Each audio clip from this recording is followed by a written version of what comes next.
there's somebody in Sydney, Australia right now with a book in their hand is thinking about the world along the same lines of the conversation that we're having. It's literally us manipulating and maneuvering 26 letters into different arrangements that might just liberate somebody. Literacy is freedom. And so many people was yelling, and it was wild to me. I was like, and this is literature right here. You know what I mean? I was like, this is the importance of books. You're listening to The Freedom Takes, a podcast from the Million Book Project. I'm your host, Reginald Dwayne Betts. The Million Book Project sends books into prisons and juvenile detention centers across this country. And on this show, we'll talk to the authors of some of those books about their lives as readers and as writers, and about what it means to them to be free. We're here today with Jason Reynolds. There are a lot of ways to introduce a writer like Jason, and I'll give you a few of those. He's won all the prizes that dope writers get: a Kirkus Award, a Coretta Scott King Award, a Walter Dean Myers Award. He's written more novels, more books than I'll number here. But you can find his track series, Ghost, Sunny, and Patina, wherever books are sold. But I want to emphasize three things. First, he's from my hometown, PG County. Second, just before this pandemic struck, we ran into each other at National Airport. And when I went home and I showed my oldest boy the photo, he looked at me. And I don't think that I've ever been cooler in his eyes than in that moment. And third, during this holiday season, Jason went to the local bookstores in the DC metro area and paid for every copy of his books that were on the shelf and told folks to just go and pick them up, that they were his gifts to the reading public. Brother, thanks for coming on the show and chopping it up with me for a minute. Man, my pleasure, bro. I appreciate that, man, for sure. Now, for real. Now, as you know, these going into spaces where a lot of times folks don't get to hear a writer read his own words. And so, if you don't mind, can you introduce Long Way Down and start with a short reading from that for us? Of course, of course. First of all, before I even get into the book, to all my young folks who are in juvenile detention centers and detention facilities all over the country, the book was dedicated to you all. So even in the introduction, in the dedication of the book at the beginning, it says, for all the young brothers and sisters in detention centers around the country, the ones I've seen and the ones I haven't, you are loved. And so this was a book written with you in mind, and something that I wanted to really sort of shine light, not just on how tough it is sometimes to make the right decisions, or quote unquote the right decisions, but how to humanize young people who find themselves with their backs against the wall. I'm going to read just from the beginning. I think it's a good place to start, to set the tone, and we'll just jump into it. Don't nobody believe nothing these days, which is why I haven't told nobody the story I'm about to tell you. And truth is, you probably ain't going to believe it either, going to think I'm lying or I'm losing it, but I'm telling you, this story is true. It happened to me, really. It did. It so did. My name is William Holloman, but to my friends and people who know me, just Will. So call me Will, because after I tell you what I'm about to tell you, you'll either want to be my friend or not want to be my friend at all. Either way, you'll know me. I'm only William to my mother and my brother Sean whenever he was trying to be funny. Now I'm wishing I would have laughed more at his dumb jokes, because the day before yesterday, Sean was shot and killed. I don't know you.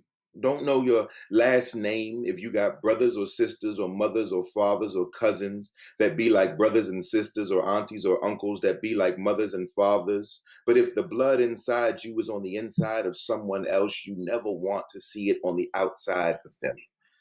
And the sadness is just so hard to explain. Imagine waking up and someone, a stranger, got you strapped down, got pliers shoved into your mouth, gripping a tooth somewhere in the back, one of the big important ones, and rips it out. Imagine the knocking in your head, the pressure pushing through your ears, the blood pooling. But the worst part, the absolute worst part, is the constant slipping of your tongue into the new empty space where you know a tooth's supposed to be, but ain't no more. It's so hard to say Sean's dead. Sean's dead. Sean's dead. It's so strange to say, so sad, but I guess not surprising, which I guess is even stranger and even sadder. The day before yesterday, me and my friend Tony were outside talking about whether or not we'd get any taller now that we were 15. When Sean was 15, he grew a foot, maybe a foot and a half. That's when he gave me all the clothes he couldn't fit.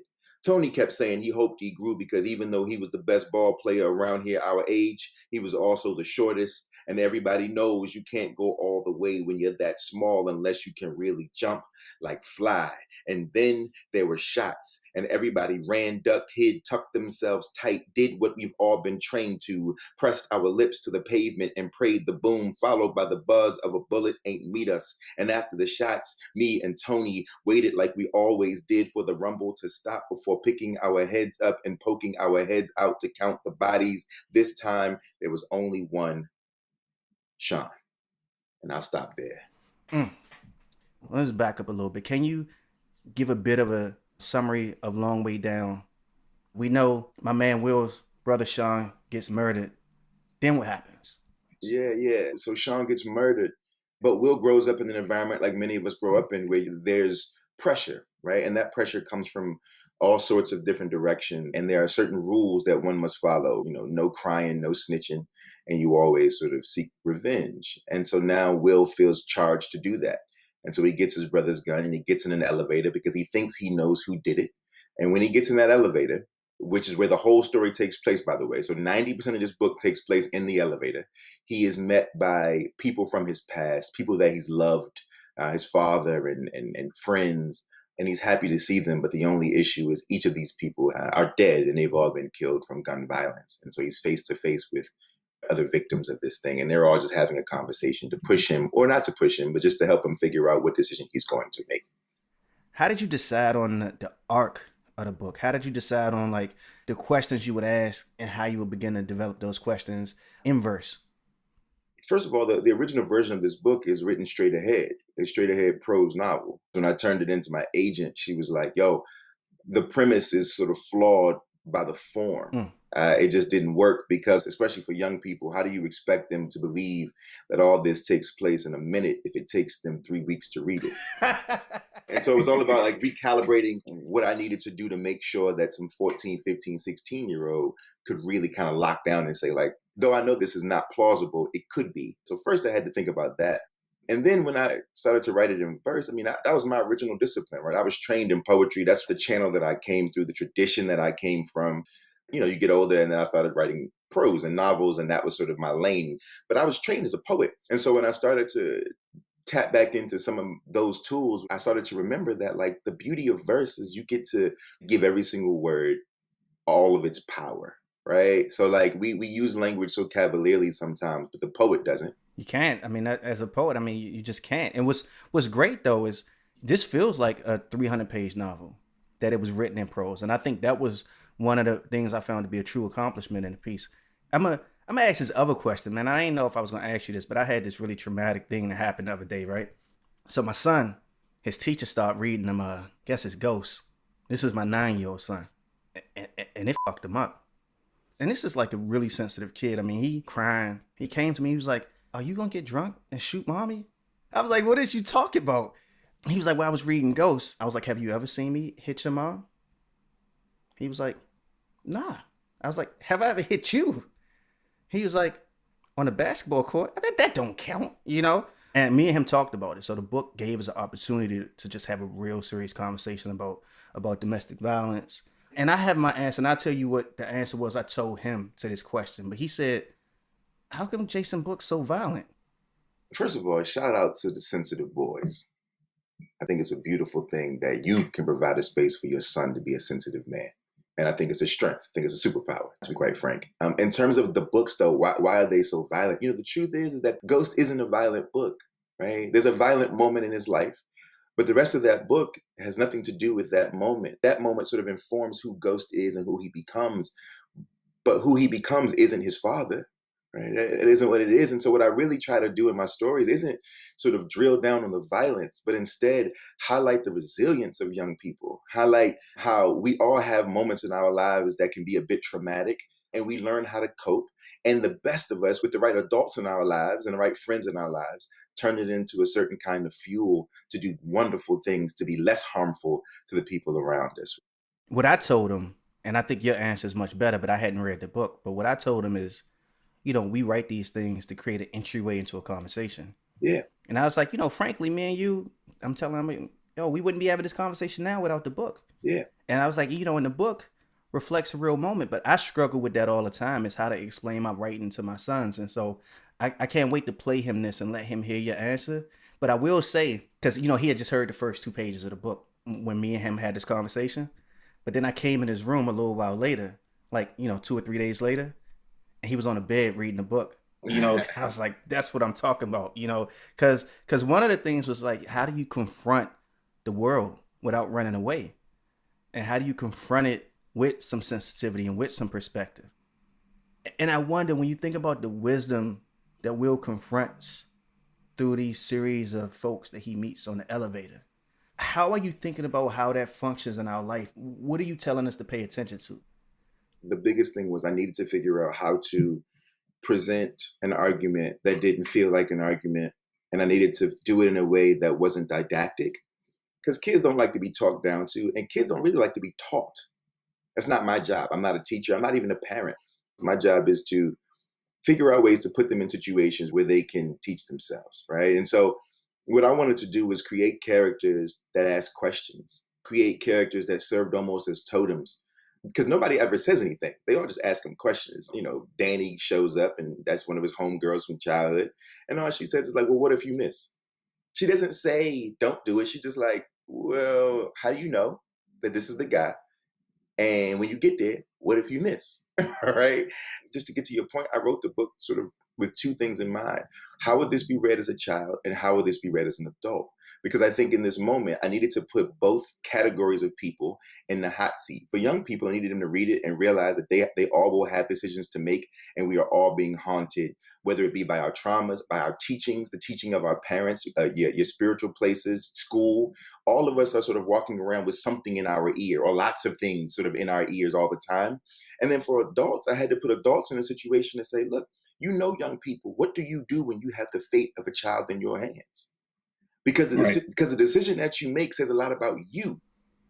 What's interesting too is, like, wildly, I almost feel like you read it and you start reminding yourself as the reader of the kind of knowledge you possess that you don't admit to Right. in the middle of a bad decision. Like, I legit, when I carjacked this cat, right? And man, in like 9th grade, I knew somebody that carjacked somebody, right? And his homeboy ran up on the car with a sawed off, and it was an undercover cop, and the cop shot him. And so I knew that, and yet I went out and did the same thing. And you know why I knew it? Because, like, I asked the dude that I robbed, was he a cop? And and it seems like super callous, right? But I just didn't want to die. But the thing is, and this is what I think the book animates, is the way in which sometimes we refuse to hold the knowledge that we have. And so I feel like, all of those folks come, but like all of those folks was literally a part of Will. And I think it says something about, like, the kind of way that trauma makes him forget who Danny is. Exactly. And what do we do with the anger? Look, I was a 19-year-old who had lost a few friends at that point, but I lost a close friend to murder when I was 19. And in the moment, oh, I knew I could murder a man. In the moment, right? I knew I could murder a man, and not just murder a man and sleep like a baby.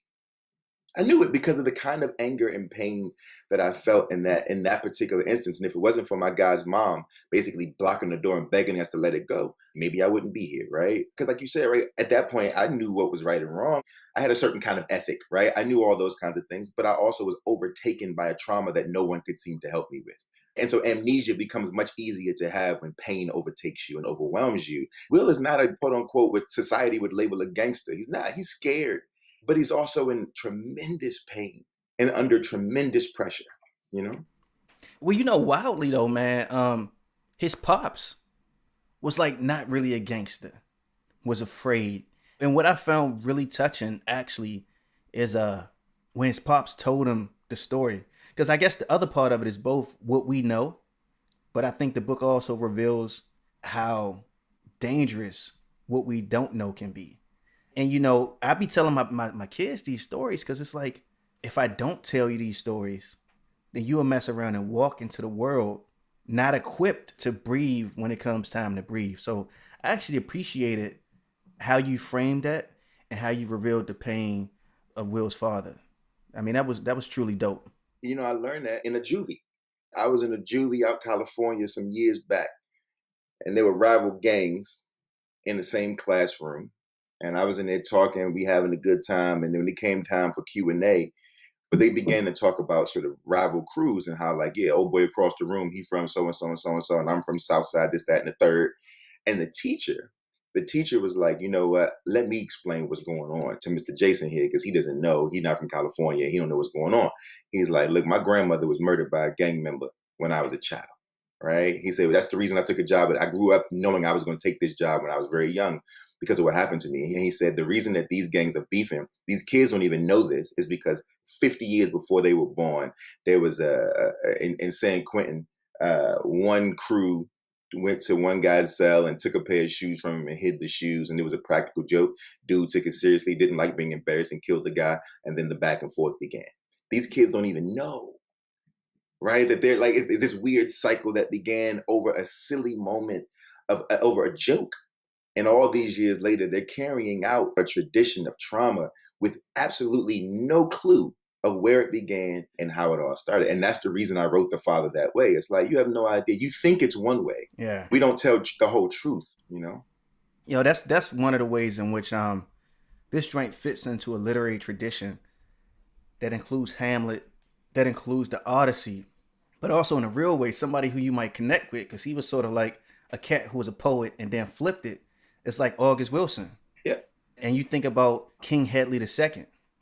The Homeboy's whole story is how, if you imagine your origin story as one thing and then try to act out the destination of that origin story, that's where you get tragedy. Yeah. And I think that what was nice about this book, though, actually that makes it really hopeful in a way, is you reveal what an intervention looks like. Yeah. And actually the book becomes not a tragedy, but it becomes a song of hope. Yeah. I actually learned something. I learned something about writing, though, and I learned something about what it means to grapple with the hard questions and create something that's hopeful. So I hope the folks who read this hold on to that part of it.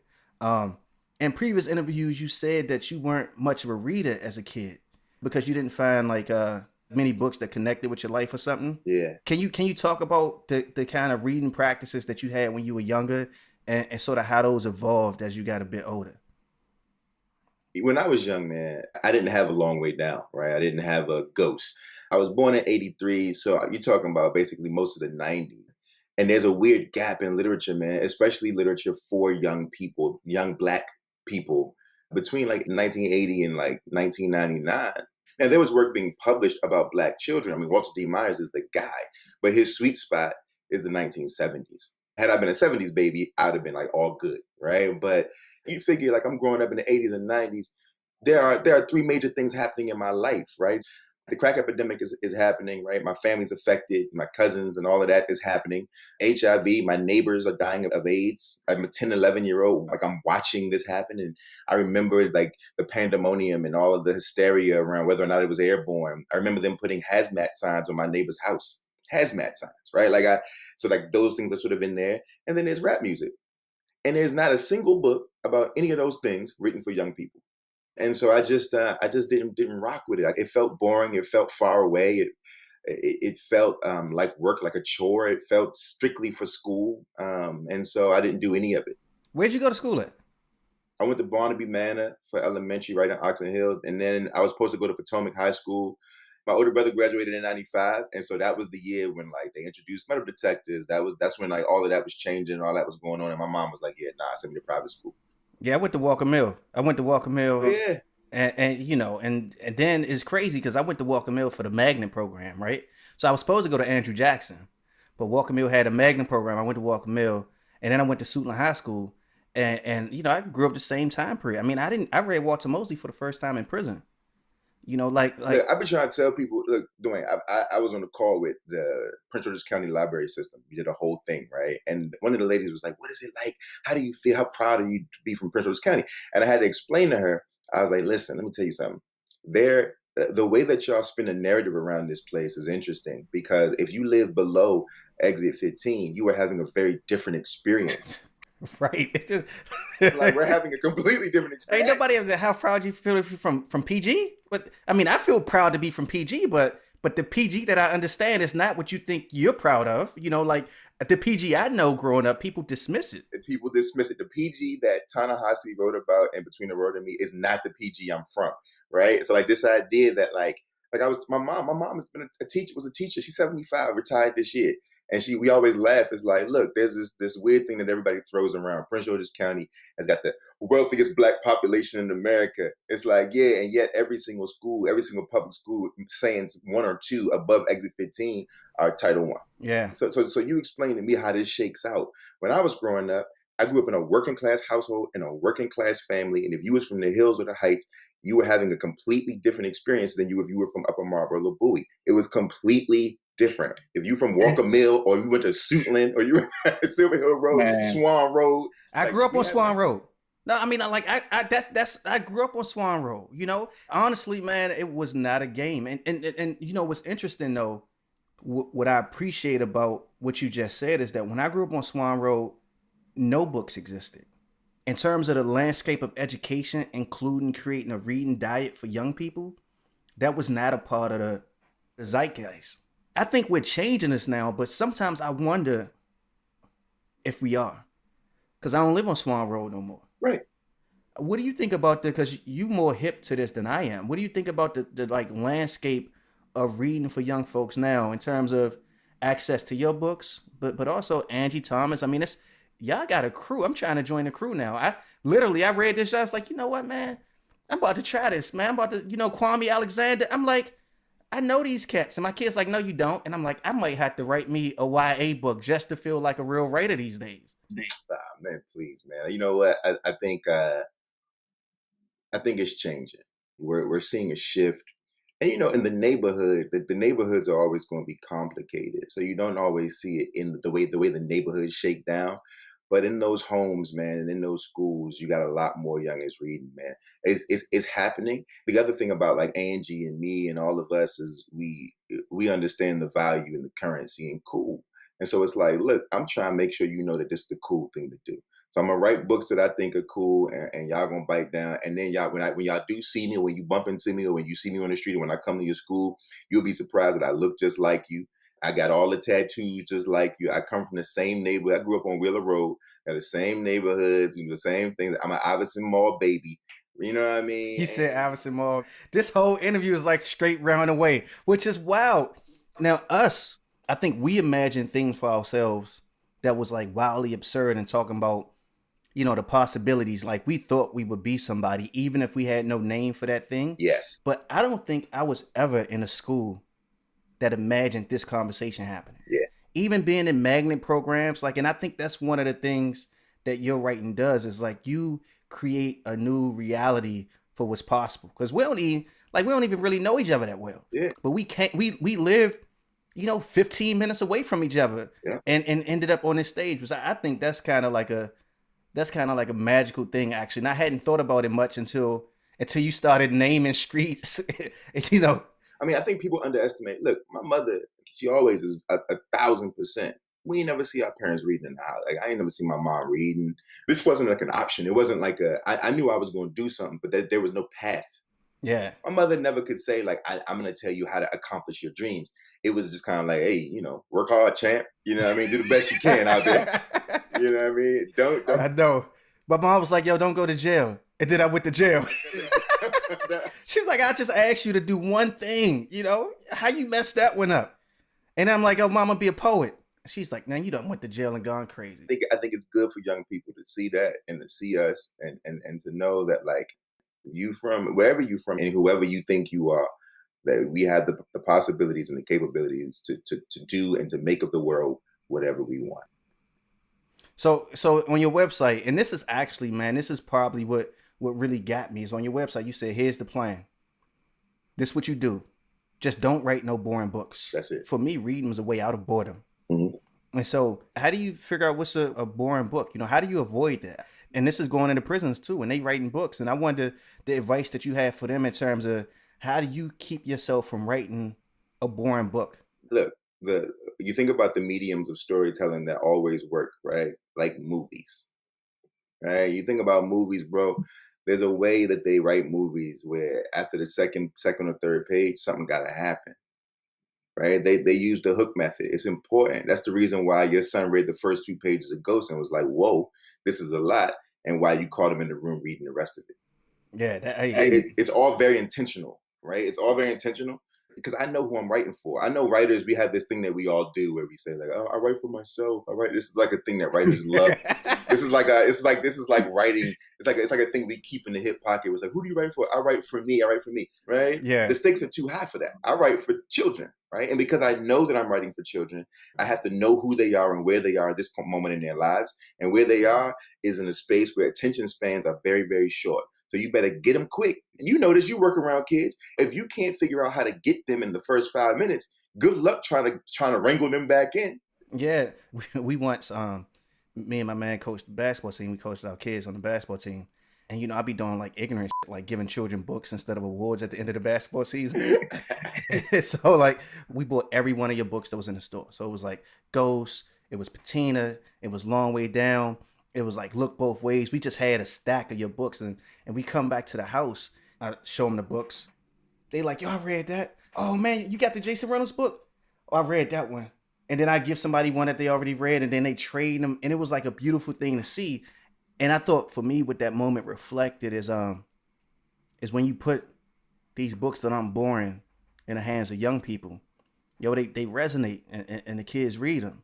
The thing that I'm amazed at in terms of thinking about your work and thinking about your success is that I hope it gives you a level of comfort and the ability to just understand that like your life is valued. And I felt like in Long Way Down, one of the things that the book makes an argument for is Will's life mattering. Yeah. And that's like some subtle shit, that's not never really explicitly said. But when you get to the end, if you don't feel like Will's life matter, like you missed the point.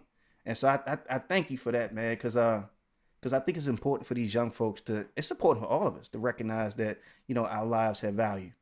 And I'm going to close it out, man. We always ask one question to close this thing out. We're going to take it back to Maryland. This whole show is PG to me. You know what I mean? We're going to take it straight back to Maryland. And Frederick Douglass, he said that when we read, we become forever free. What does that mean to you? How do you think about the relationship between reading and freedom? You know what, man? For me, Dwayne, and this is something that I think about every single day. We only have 26 letters to work with in the English language. 26 letters, right? And with those 26 letters, somebody, including us every now and then, we figure out how to arrange them in a sequence that can cast spell, right? Think about that. It's literally us manipulating and maneuvering 26 letters into different arrangements, patterns, and sequences that might just liberate somebody. What an amazing thing to think about. And so when I think about reading is the thing that is freeing and that sets people free, what I always am thinking about is how magnificent and how overwhelming it is that it's just a manipulation of 26 letters arranged into certain codes that does it. I mean, that is such a profound way to think about what language does, what literature does, what the ability to intentionally communicate does. Man, thank you again for your time. I can't thank you enough. This project is like a big deal to me, but the truth is the reason why the project is a big deal is because it's probably one of the first times in my life around the world of literature and writing that I could do something that I know fundamentally isn't about making myself look better. Being able to like put your book in people's hands and not even know them, but know that I had a hand in what's going to happen when they open those pages. It's just a beautiful and a humbling thing. And I guess it is ultimately a testament to the magic of 26 letters arranged in a way to say something ill, I appreciate you, fam. You're a gift, man. Thank you so much for having me. Thanks for joining us for the Freedom Takes, a new podcast from the Million Book Project. We'll be back next time with another contemporary writer. You can find out more about the Million Book Project and subscribe to our newsletter at law.yale.edu/justice-collaboratory. Our initiative was made possible by a generous grant from the Andrew W. Mellon Foundation. This podcast was produced by Aaron Slomsky-Pritz with theme music by Reed Turchi. Research for this episode was done by Thaddeus Talbot. Production assistance was provided by Elsa Hardy, Tess Wheelwright, and Molly Unger.